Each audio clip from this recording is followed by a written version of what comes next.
이스라엘 자손이 애굽 땅에서 나온 후 둘째 해 둘째 달 첫째 날에 여호와께서 시내 광야 회막에서 모세에게 말씀하여 이르시되 너희는 이스라엘 자손의 모든 회 중 각 남자의 수를 그들의 종족과 조상의 가문에 따라 그 명수대로 기수할지니 이스라엘 중 20세 이상으로 싸움에 나갈 만한 모든 자를 너와 아론은 그 진영별로 기수하되 그러므로 하나님의 전신갑주를 취하라. 이는 악한 날에 너희가 능히 대적하고 모든 일을 행한 후에 서기 위함이라. 우리 계속해서 민수기 강해를 함께 해나가는데요.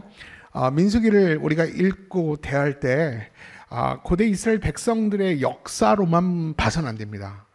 오늘 이 시대를 살아가는 우리들의 이야기로 봐야 됩니다.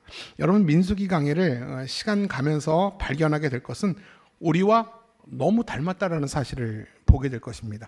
거울로 보듯이 우리의 삶을 너무 실제적으로 보여주고 있는 것이 이 민수기입니다. 그래서 제가 이 민수기를 참 좋아합니다. 그래서 민수기를 우리가 읽을 때마다 또 말씀을 통해서 들을 때마다 과거 그 역사의 그 인물들을 생각나면 안 되고 오늘 광야를 걷고 있는 우리들이 생각나야 됩니다. 내가 생각이 나야 됩니다. 여러분, 이스라엘 백성들이 그 광야를 통해서 하나님의 백성으로 훈련받는 과정을 기록한 것이 민수기잖아요. 맞죠? 마찬가지로 우리 인생 역시 구원받은 백성으로서 인생 광야에서 저와 여러분은 오늘도 훈련받고 있어요. 그렇기 때문에 그 민수기와 우리는 같은 이야기를 걷고 있다라는 것입니다. 그렇기 때문에 우리는 민수기 강해를 통해서 그 과거 이스라엘 백성들의 그 성공담과 실패담을 다 누구의 이야기로 들으라고요? 우리의 이야기로 들어야 됩니다. 그리고 인생 광야에서 하나님의 자녀로서 살아내는 법, 그리고 하나님의 손길을 의지하여 살아내는 법, 우리가 실패하지 않고 하나님의 백성으로 성공하는 법을 우리가 민수기를 통해서 배워야 한다는 것입니다. 자, 우리 이제 내용 전개로 볼 때 민수기가 있기 전에 우리는 출애굽기가 있었습니다. 그렇기 때문에 민수기를 오늘 더 잘 이해하고 민수기를 잘 적용하기 위해서는요, 민수기 이전에 출애굽기에 대한 분명한 이해가 좀 필요하지 않겠습니까? 어찌 보면 출애굽기의 사건과 사고가 있었기 때문에 민수기의 결과들이 있는 거예요. 그렇기 때문에 민수기에 출애굽기에 기록된 그 사건과 사고 또 그 발단들을 우리가 조금 구체적으로 살필 때 민수기를 더 확대해서 볼 수 있다라는 겁니다. 자, 이제부터 여러분에게 새로운 그 성경을 이해할 수 있는 프레임을 하나 소개하겠습니다. 제가 내일 모레부터 성경대학을 하게 되는데 성경대학을 들어오는 여러분들에게 큰 프레임을 하나 소개를 할 건데, 민수기를 읽을 때도 민수기 강해에도 꼭 필요한 프레임인데, 그게 뭐냐면 하나님은 하나님 나라를 세우신다는 겁니다. 하나님은 하나님 나라를 세워가세요. 그래서 창세기부터 시작해서 우리 말라기까지 하나님은 한순간도 하나님 나라를 포기한 적이 없습니다. 그래서 아브라함을 통해서 그 이스라엘이라는 민족이 하나님 나라의 대표성입니다. 이스라엘은 하나님의 나라입니다. 그러면 이스라엘의 왕은 누굽니까? 하나님이에요. 그러면 사울과 다윗과 솔로몬은 누굽니까? 대리 통치자들이에요. 그래서 이 사울이나 다윗이 솔로몬이 왕위 계승이 오래 갈 수 있을 때는 진짜 왕 되신 하나님 앞에 온전히 순종하고 그 권위 아래에 있을 때 그 왕좌가 길어지는 거고, 사울이나 솔로몬이 하나님 앞에서 진심으로 전심으로 살지 않을 땐 하나님이 그 대리 통치자들을 폐하합니다. 그렇기 때문에 하나님의 나라는 하나님께서 끝까지 붙들고 가세요. 그래서 오늘 민수기를 들어갈 때 또 출애굽기를 함께 공부할 때 하나님은 지금 하나님 나라를 세우고 있구나, 그 시각과 그 안경과 그 프레임으로 보면 성경이 읽혀지기 시작합니다. 자, 그러면 하나님의 나라를 하나님이 세우실 계획이 있어요. 여러분, 저번 주에 잠깐 말씀을 드렸는데 국가가 성립되기 위해선 구체적으로 세 가지 객관적 조건이 필요하다고 그랬어요. 국가가 성립되기 위해서 뭐가 제일 필요합니까? 국민이 필요하죠. 국민이 필요하고, 두 번째, 국민이 따라야 될 법이 필요하죠. 그리고 세 번째 뭐가 필요합니까? 국민들이 법 아래서 살게 될 영토가 필요합니다. 마찬가지로 하나님은 이 세 가지 성립 조건을 이루어 가고 계십니다. 그래서 하나님은 국민을 만드시는데 이스라엘 백성들이 애굽에서 출애굽 이 400년의 기간이 하나님의 국민을 만들어내는 시간이었어요. 하나님은 창세기 12장에 아브라함을 부르실 때 자손의 복을 약속하셨거든요. 그래서 하나님이 그 자손의 이 복을 언제 이루셨냐면 출애굽기에 소개된 노예 400년의 시간을 통해서 그 자손을 만들어내셨어요. 여러분 창세기에 보면 요셉이 애굽에 팔려가지 않습니까? 그리고 요셉이 국무총리가 되어서 아버지와 자신의 형제들을 초청을 합니다. 그래서 야곱이 자신의 자손들 70명을 데리고 어디로 갑니까? 이집트로 가게 되죠. 여러분 생각해 보세요. 70명이었던 야곱의 자손이 400년이 지나서 몇 명이 됐습니까? 250만이 됐어요. 인간의 역사는 포로 시대고 인간의 역사는 노예 시대일지라도 하나님은 그 400년의 기간을 하나님의 국민을 만드신 시간이었어요. 그래서 400년이 지나서 250만이 됐을 때 하나님이 드디어 자기 백성들을 이끌어내십니다. 이제 하나님 나라를 만들어내시려고 자기 백성들을 이끌어내시죠. 그리고 이제 그들이 하나님의 백성이 따라야 될 법을 주기 위해서 하나님이 그 250만 백성들을 어디로 데려갑니까? 신의 산이 있는 신의 광야까지 데려갑니다. 그래서 얼마가 걸렸다고 그랬어요? 70일 또는 90일을 걸어서 신의 광야까지 내려옵니다. 거기서 자기 백성들이 따라야 될 법을 줍니다. 그 법이 뭡니까? 십계명과 율법이에요. 그리고 하나님은 그들과 계약을 맺습니다. 언약을 맺습니다. 그 언약이 무슨 언약이라고 그랬죠? 신의 산 언약. 신의 산에서 맺은 언약이기 때문에 신의 산 언약. 여러분 잘 따라오고 있죠? 이 신의 산 언약에서 법을 주시면서 하나님이 뭐라고 그랬습니까? 나는 너희의 하나님이 되고 너는 내 백성이 될 것이다. 너는 내 백성이기 때문에 내가 너희에게 준 이 법을, 율법과 이 십계명을 너희가 순종하고 잘 지키면 내가 너희에게 약속한 가나안 땅, 그 목적지까지 내가 너희를 인도할 것이다. 이렇게 약속을 합니다. 여러분 이게 굉장히 중요한 것이죠. 자, 그리고 하나님은 이스라엘 백성들에게 여기까지 얘기한 것이 출애굽기 1장부터 시작해서 24장까지 내용이에요. 그럼 여러분 출애굽기가 몇 장까지 있습니까? 몇 장까지 있어요? 실력이 없으면 시력이라도 있어야 돼요. 몇 장? 40장까지 있어요. 여기까지가 24장의 내용이면 25장부터 40장까지는 무슨 내용이 기록되어 있는지 여러분 아십니까? 모르시면 성경대학 들어와야 돼요. 근데 마감됐어요 이미. 근데 25장부터 40장까지 성막에 관련된 말씀을 백성들에게 주세요. 성막에 관련된 말씀. 그래서 이스라엘 백성들은요, 이 성막의 말씀을 듣고 광야에서 이동식 성막을 짓게 됩니다. 여기서 우리가 한 가지 추측할 수가 있어요. 광야 이스라엘 백성들에게 성막은 정말 중요한 가치가 있구나. 왜냐하면 여러분 15장을 할애해서 25장부터 40장까지 무려 15장을 할애해서 성막에 관한 말씀을 주셨다면 당시 이스라엘 백성들에게 그 성막이라는 의미가 얼마나 중요하겠어요? 여러분 성막이 어떤 의미가 있는지 아십니까? 이스라엘 광야 한가운데 하나님의 성막을 짓게 했는데 이 성막이 뭐냐면 하나님께서 이스라엘 백성들과 함께 하신다는 임재의 상징이에요. 이 성막은 쉽게 말할게요. 텐트예요, 텐트. 이 교회당처럼 건축을 하지 못하잖아요. 그들은 광야를 계속 움직여야 되니까. 그러니까 하나님의 임재가 있는, 하나님이 머무른다고 하는 그 텐트를, 이 성막을 15장을 할애하면서 하나님이 그 성막 건축에 관한 이야기를 하세요.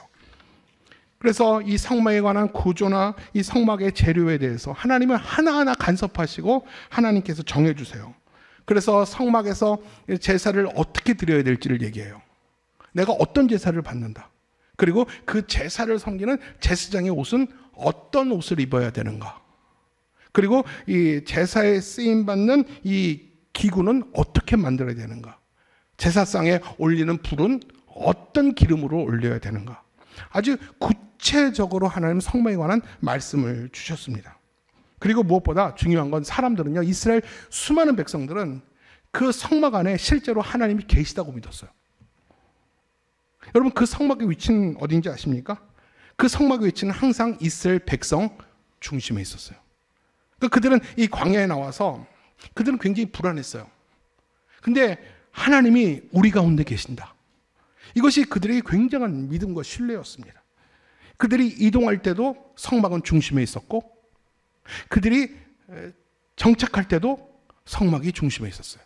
그래서 그들은 성막 중심, 하나님 중심의 삶을 광야 가운데 살아냈다라는 것입니다. 결국 여러분 이스라엘 백성들은 출애굽한 지 1년 만에 십계명을 받고 율법을 받고 성막을 짓게 됩니다. 그 성막이 지어지고부터 조직적인 공동체 생활이 시작돼요. 여기까지가 출애굽기. 여러분 출애굽기 40장을 한 5분 만에 그냥 쫙 스킵하신 거예요. 자, 그러면 이제 어디로 가야 됩니까? 출애굽기 다음에 어디예요? 바로 민수기로 들어가야 돼요. 자, 민수기에 장이 열립니다. 바야흐로 이제 출애굽한 지 이제 2년째가 됐습니다. 여러분 2년째가 됐는지 어떻게 하냐면 이스라엘 백성들이 출애굽을 떠날 때 6월절을 지내고 출애굽을 떠났어요. 그리고 1년이나 했잖아요. 여기서 시내 광야에서 하나님은 모세에게 6월절을 또 지키라고 합니다. 1년 만에 그러면 시간이 걸린 거고 1년 만에 다시 두 번째 6월절을 지키게 되는 것이죠. 근데 바야흐로 출애굽한 지 2년째 1월 14일 둘째 해 첫째 달 14일. 무슨 말인지 알겠어요? 출애굽한 지 2년째 첫째 달 1월 14일에 6월절을 지키라고 말합니다. 근데 이 6월절 기록이 민수기 1장에 기록되어 있지 않고 민수기 9장에 기록되어 있어요. 자, 우리 한번 민수기 9장 우리 1절부터 3절 한번 읽어보겠습니다. 하나님의 명령이에요. 시작. 애굽 땅에서 나온 다음 해 첫째 달에 여호와께서 시내 광야에서 모세에게 말씀하여 이르시되 이스라엘 자손에게 유월절을 그 정한 기일에 지키게 하라. 정한 기일 곧 이달 14째 날 해질 때에 너희는 그것을 지키되 그 모든 율례와 그 모든 규례대로 지킬지니라. 자, 언제입니까? 여러분 이것만 기억하세요. 상식적으로 뭐 6월절 언제 지키는지 우리가 뭐 어떻게 합니까? 우리가 구정도 모르는데 이렇게 생각하지 마시고요. 둘째 해 첫째 달 14일. 그러니까 출애굽한 지 2년째 1월 14일 날 6월절을 지킨 거예요. 하나님은 이 모세에게 성막을 다 짓고 모세에게 첫 번째 명령 6월절을 지켜라. 그리고 두 번째 명령이 뭐냐면 인고계수를 하라고 명령을 합니다. 자, 한번 찾아볼까요? 우리 오늘 본문으로 들어옵니다. 우리 1장 1절로 3절 시작. 이스라엘 자손이 애굽 땅에서 나온 후 둘째 해 둘째 달 첫째 날에. 잠깐만요. 둘째 해 둘째 달 첫째 날이 뭐냐? 애굽한 지 2년째 2월 1일 맞습니까? 그러니까 6월절이 먼저예요? 인구계수가 먼저예요? 인구계수가 먼저지. 1월 달이잖아요. 그리고 15일 뒤에 인구계수가 있는 거예요. 그러니까 정확하게 성경의 기록 보면 6월절이 먼저 나왔어야 돼요. 근데 6월절이 이 9장에 있다 보니까 인구계수가 먼저인지 많은 사람이 알고 있는데 그렇지 않아요. 6월절이 먼저예요. 6월절 1월 14일에 6월절을 하고 그리고 15일 뒤에 인구계수를 했다라는 사실을 머릿속에 넣고 읽으면 돼요. 자, 계속 읽어보세요. 여호와께서 시내 광야 회막에서 모세에게 말씀하여 같이 읽을게요. 이르시되. 시작. 너희는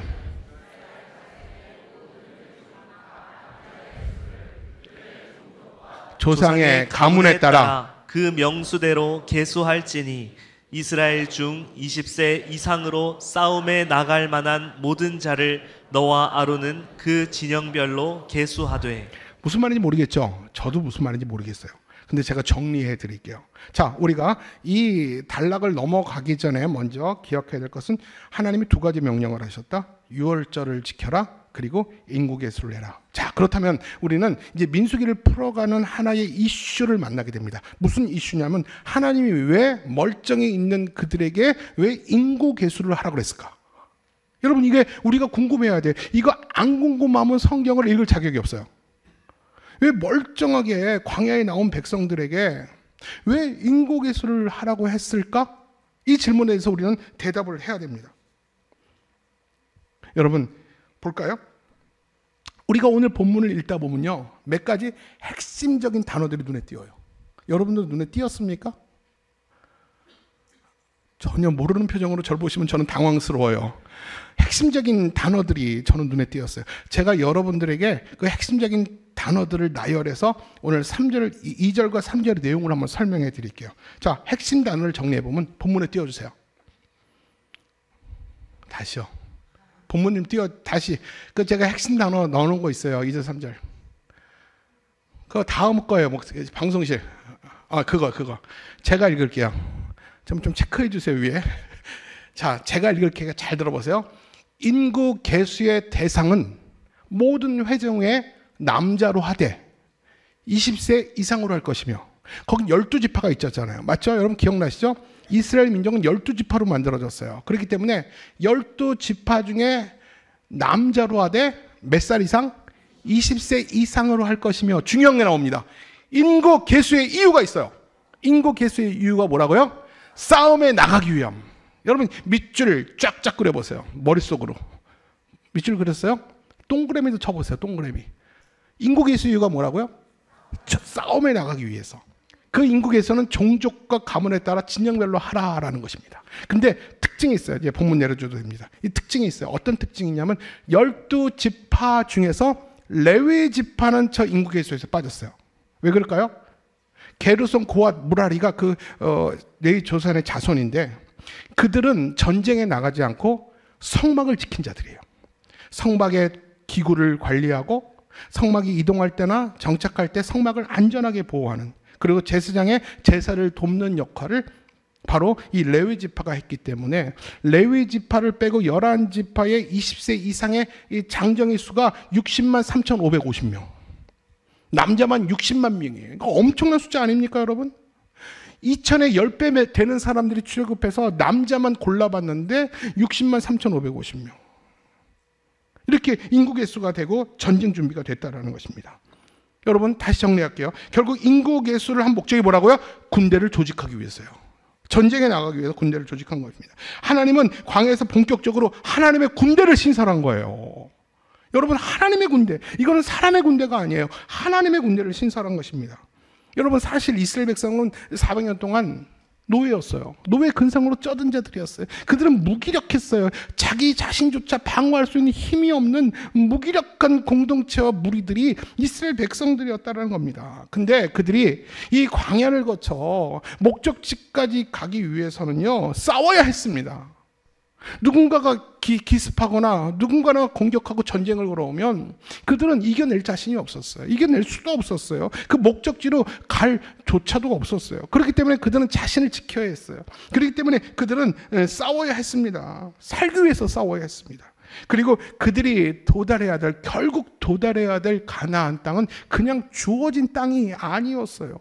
그 가나안 땅까지 접근하려면 여러분 요단강 중심으로 에돔, 모압, 암몬이 있어요. 그들은 전쟁으로 뼈가 굵어진 백성들이거든요. 그들을 뚫고 들어가야 돼요. 그들을 뚫고 요단강을 건너서 이 가나안 요단 서편 쪽에 가보면요, 가나안 7족속이 있어요. 그들은 강한 거인 족속이에요. 매일 지들끼리 싸워가지고요, 얼마나 전투력이 높은지 몰라요. 결국 그들과 싸워서 그들을 심판하고 그 땅을 차지하기 위해서는 전쟁을 필수적으로 할 수밖에 없었어요. 그렇기 때문에 그들은 운명적으로 전쟁을, 이 군대 조직을 갖춰야 될 수밖에 없던 것이 이스라엘 민족의 운명이에요. 그래서 그들은 하나님은 하나님의 군대를 조직하고 있는 거예요. 사실 가나안의 전투는요, 잘 들어보세요. 가나안의 전투는 전쟁이 아니라 하나님의 심판의 의미가 커요. 하나님은 그들을 심판하라는 것이죠.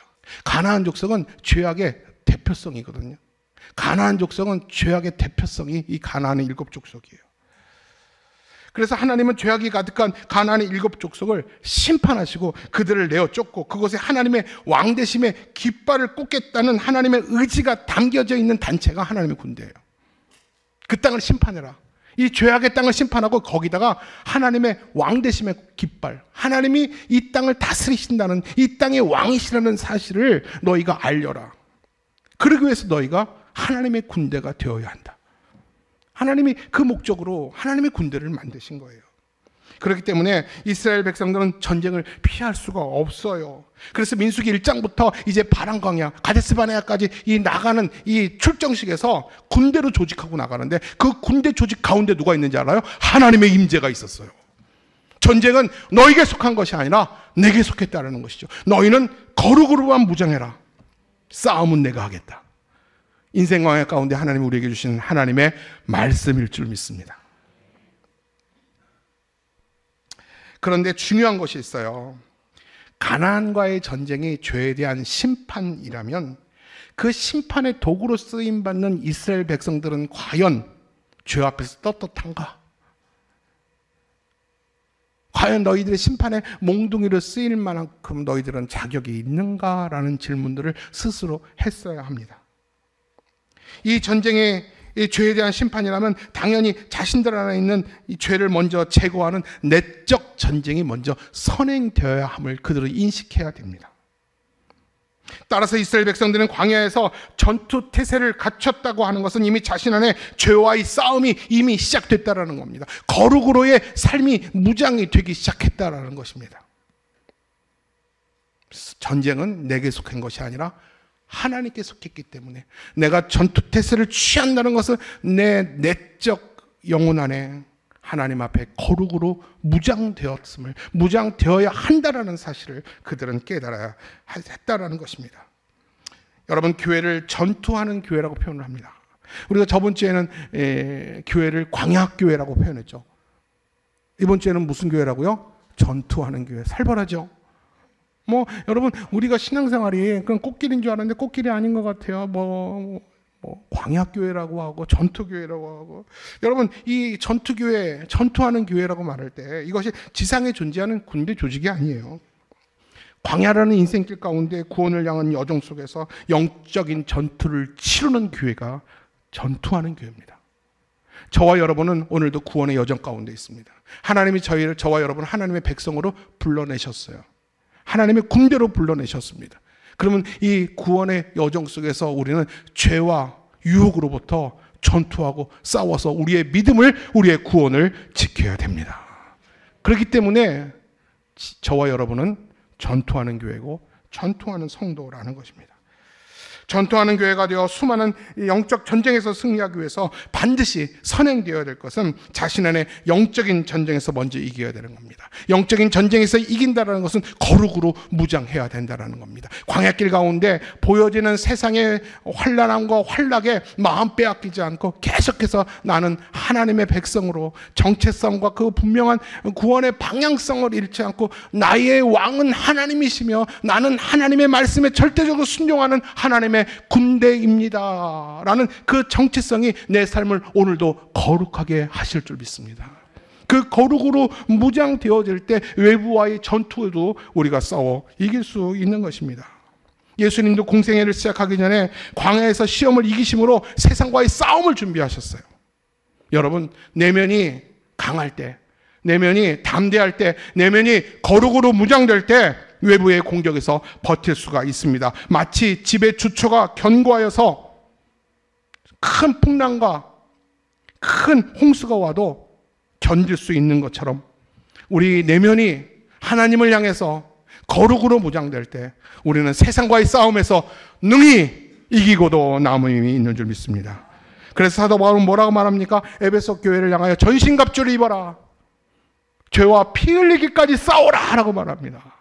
여러분, 성도는 누가 꽃길을 거는 거래요? 누가 평안하다고 그래요? 여러분, 성도의 삶은, 구원에 이르는 성도의 여정은요, 죄와 세상의 유혹과 피 흘리기까지 싸우는 전투하는 교회가, 전투하는 성도와 저와 여러분의 정체성이라는 거예요. 여러분, 가모니설에 속지 마세요. 지금은 잘 때니, 지금은 누울 때니, 지금은 자라, 편안하게 누워라. 여러분, 복 받으십시오. 이래도 복 받고 나가도 복 받고 들어와도 복 받고 고난은 예수님이 다 받으셨으니 너희들은 이제 복만 누려라. 여러분, 그 말에 속지 마세요. 그건 이단이에요. 여러분, 누가 그래요? 이스라엘 백성이 광야에서 전투를 치러야지만 그 가나안에 당당히 섰던 것처럼 우리도 인생 광야에서 전투를 치르고 이겨야지만 우리가 가나안에서 당당히 설 수 있어요. 죄와의 싸움은 거룩을 위한 영적 싸움이에요. 그래서 성도의 영적 전쟁은 평범한 환경에서의 싸움이 아닙니다. 광야라는 환경에서의 싸움이에요. 광야라는 모든 것이 부족한 환경에서 그럼에도 불구하고 내 마음에 감사와 평안을 잃지 않는 것이 오늘 이기는 이유입니다. 하나님은 오늘도 우리를 향하여 전투태세를 갖추라고 말씀을 합니다. 그리고 광야에서, 척박한 광야에서 생존만이 아니라, 생존할 것만 고민할 것이 아니라 하나님의 말씀으로, 하나님의 이끄심으로 자신을 혹독하게 연습하고 훈련하여서 내면이 강하여짐으로 거룩을 지켜내라고 하나님은 우리에게 명령을 합니다. 여러분, 하나님의 말씀과 이끄심으로 혹독하게 훈련과 시험을 받으셔야 됩니다. 혹독하게 훈련을 받을 때 내 내면이 강해져요. 그러면 광야에서 그만큼 더 견디기가 쉽습니다. 말씀을 정리하겠습니다.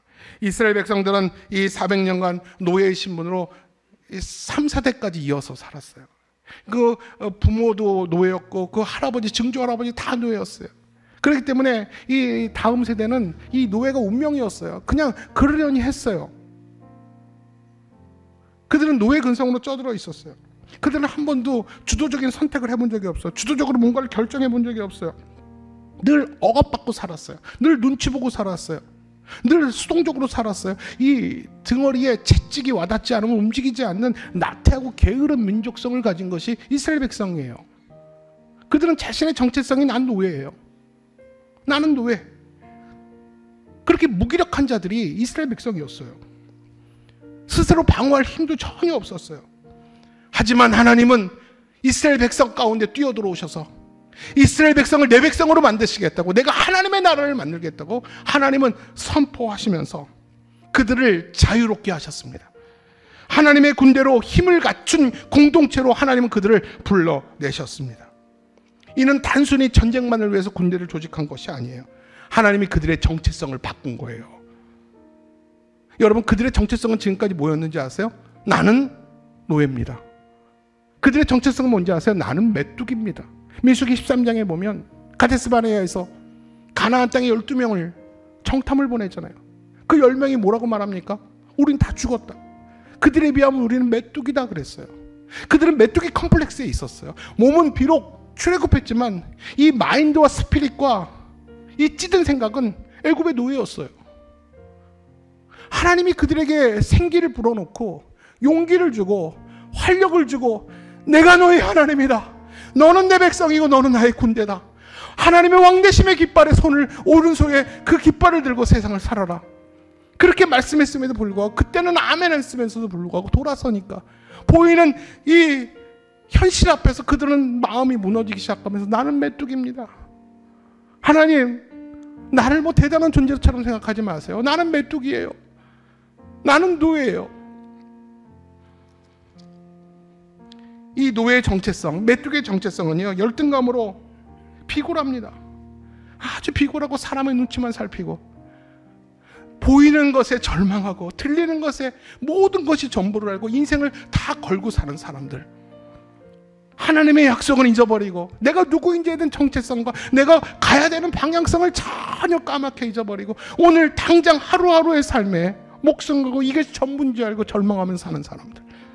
이게 메뚜기들이에요. 그러나 하나님 군대의 정체성은 하나님을 신뢰하되 끝까지 신뢰합니다. 주어진 싸움을 회피하지 않고 돌진하며 승리하는 자들의 삶이 하나님 군대의 정체성일 줄 믿습니다. 마찬가지로 우리 또한 영적인 죄의 노예에서 하나님의 군대로 변해가는 과정 속에 있어요. 과거에는 저와 여러분 죄의 유혹의 노예였어요. 이제는 우리는 그리스도 예수를 통해서 자유를 얻고 하나님의 백성이 되었습니다. 따라서 우리는 이제 단순히 자유인에 만족할 것이 아니라 우리가 있는 곳 어디서나 하나님의 왕대심에 깃발을 꽂는 하나님의 군대가 되어야 될 줄 믿습니다. 여러분, 민수기를 공부하면서 하나님의 군대로 저는 여러분을 한 주간 세상에 파송할 겁니다. 한 손에는 하나님의 말씀, 하나님의 이끄심, 한 손에는 하나님의 왕대심의 깃발을 들고 나가세요. 여러분이 출근하시고 여러분의 생기가 있는 직장 가운데, 가정 가운데 그 죄악된 문화가 있다면 하나님의 말씀으로 심판하고 그 악한 것들을 내어쫓고 하나님의 왕대심의 깃발을 꽂고 이제부터 하나님이 우리 가정을, 사업장을 다스리십니다. 하나님의 나라를 선포하세요. 여러분은 하나님의 마하나임, 하나님의 군대가 될 것입니다. 기죽지 마세요. 여러분이 일개 대리고 과장이라고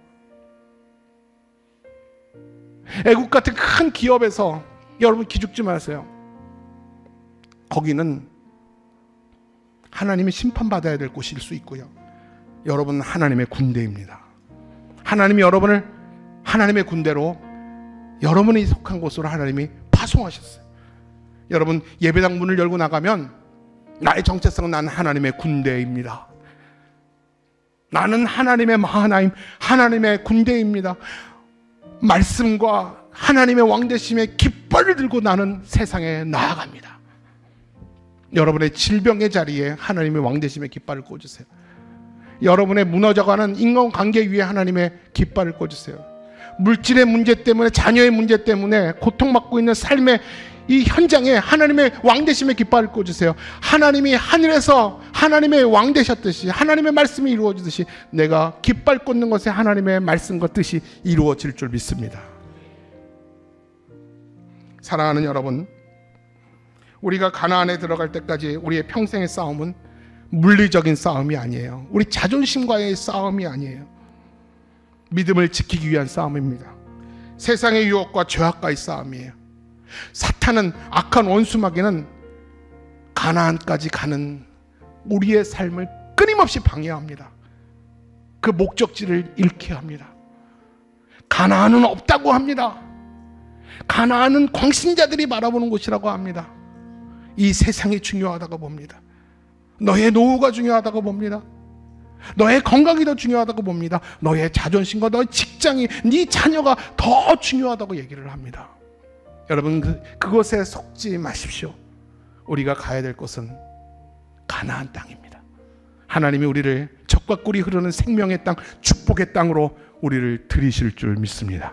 여기 있는 사람 한 사람도 빠짐없이 그 하나님 나라에 다 만날 수 있기를 주님의 이름으로 축복합니다. 마지막으로 사도 바울은 우리에게 이 권면을 합니다. 오늘 이 권면, 이 말씀을 기억하면서 예배당 문을 나가시길 바랍니다. 에베소서 6장 13절이에요. 시작. 그러므로 하나님의 전신갑주를 취하라. 이는 악한 날에 너희가 능히 대적하고 모든 일을 행한 후에 서기 위함이라. 그러므로 하나님의 전신갑주를 취하라. 죄와 피 흘리기까지 싸우라. 이는 악한 날에 너희가 능히 대적하고. 우리가 살아가는 이 시대는 공중권세가 잡고 있는, 하나님을 대적하는, 질서도 원칙도 없는, 죄가 난무하는, 하나님의 의와 공의가 전혀 찾아볼 수 없는 그런 악한 세상 가운데 저와 여러분이 살고 있어요. 그 세상에 마음을 뺏기지 마세요. 영혼을 팔지 마세요. 그들과 대적하세요. 그들의 눈을 똑바로 보고 대적하세요. 그리고 그들을 이기세요. 피해가지 마세요. 우리는 메뚜기가 아니라 하나님의 군대입니다. 예수 그리스도의 이름에 권세를 붙들고 나가십시오. 마지막에 우리가 서기 위함이라. 가나안에 당당히 서게 될 날이 오게 될 줄 믿습니다. 그날은 속히 옵니다. 여러분, 그날을 사모하며 오늘 말씀으로, 성령으로 전신 갑주를 입고 하나님 앞에 당당히 섭시다. 저와 여러분은 메뚜기입니까? 하나님의 군대입니까? 다시요. 저와 여러분은 메뚜기입니까? 하나님의 군대입니까? 아멘. 하나님의 군대입니다. 하나님의 군대는 싸워서 이기고 승리하는 하나님의 군사가 될 줄 믿습니다.